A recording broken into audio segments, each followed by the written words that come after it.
Hello, everyone. I'm just going to take a few moments here to explain how students can access their email address and actually their whole Office 365 account, which gives them access to email, their OneDrive, where they can store files, whether they're at home or in the school.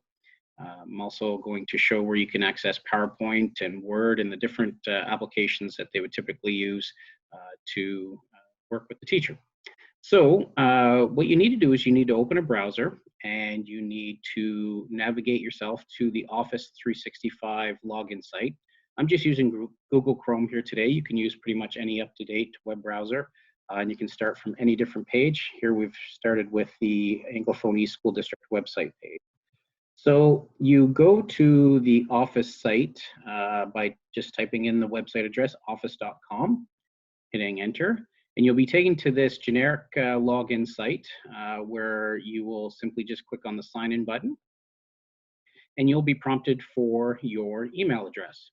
Now, your email address is the same as your username that you use at school. I'm blocking this one out as I type it just for privacy purposes of the student who has this username.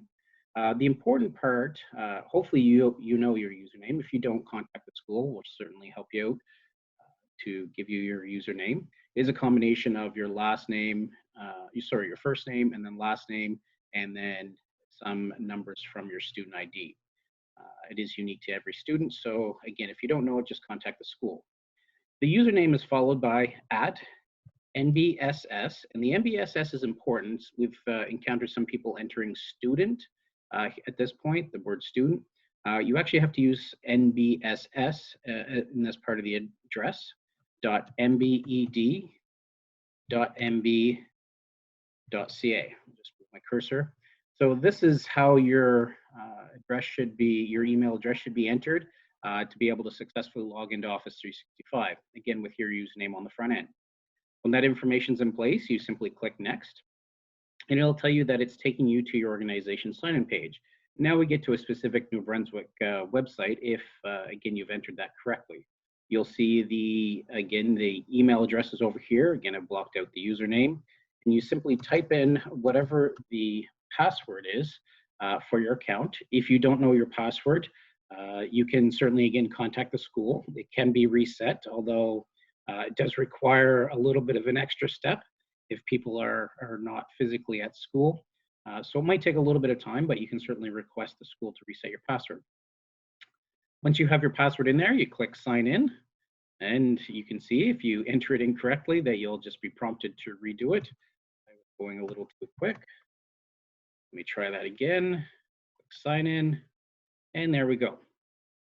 So it's asking if I want to stay signed in. You can certainly click yes if this is your own personal computer and you do not want to have to enter that information all the time.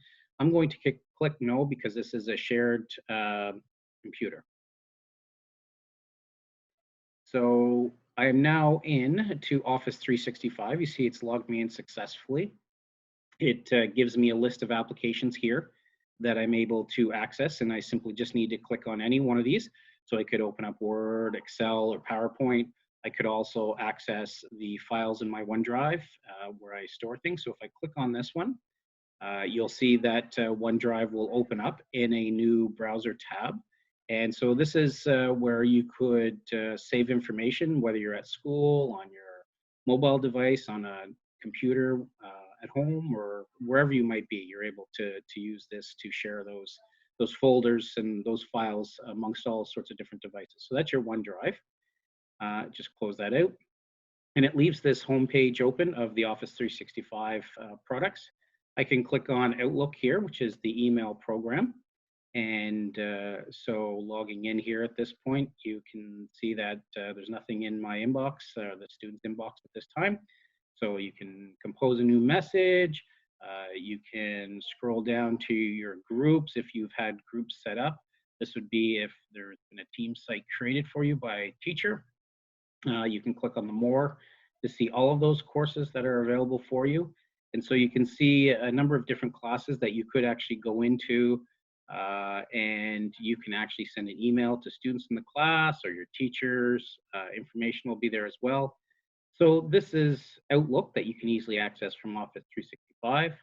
I just close that tab, I then go back to the Office 365 launch page, and you can see the Teams app here. Again, this Teams app, depending on what your teachers may have been using, you can access that application, and it'll have all sorts of information in there for your teams set up.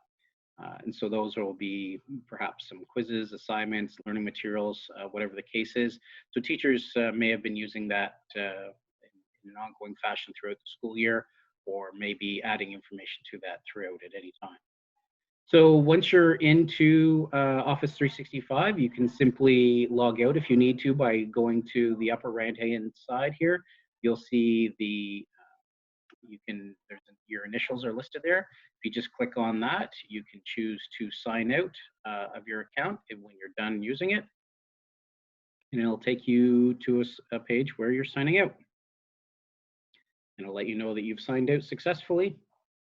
And it can ask you if you want to sign back in or whatever the case is. So that was just a quick tutorial on how to access your Office 365 account. If you have any questions, certainly contact the school. Thank you, everyone. Take care.